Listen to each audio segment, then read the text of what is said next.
test d'un syndrome de défilé thoraco-brachial. On va décrire trois tests pour mettre en valeur ce syndrome.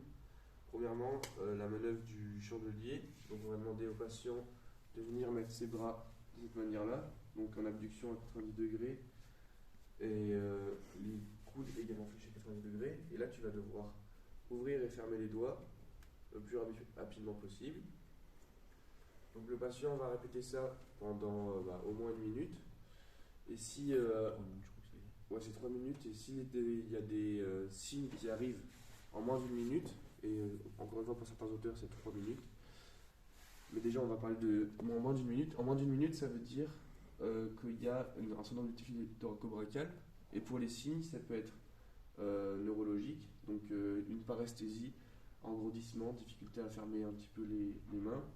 Ça peut être aussi une compression veineuse. Donc pour la compression veineuse, ça va être plutôt une cyanose qu'on verra.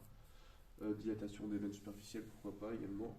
Et après, ça peut être aussi des signes au niveau de compression de l'artère. Donc là, on aura plutôt une perte de couleur. Les mains vont devenir plus pâles et pourquoi pas même aussi se refroidir. Ensuite, on aura directement le test d'hyperabduction. Donc là, on va venir passivement amener le patient en abduction à 90 degrés. Je vais faire une flexion au niveau du bras et je palpe l'artère radiale. Donc on est à 90 degrés et en dessous de 45 pour la flexion au niveau du coude.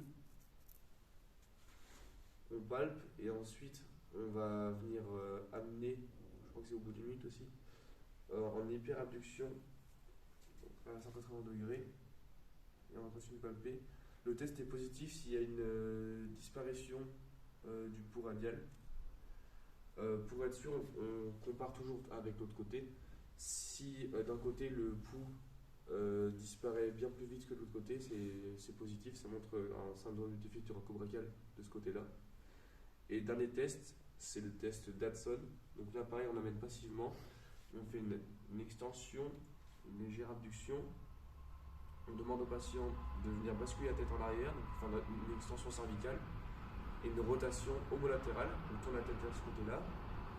On va y reprendre une grande inspiration et de faire de l'apnée. Ok, on attend. Et encore une fois, si on note une disparition du pouls radial, ce sera un test positif pour un syndrome de défilé thoraco-brachial.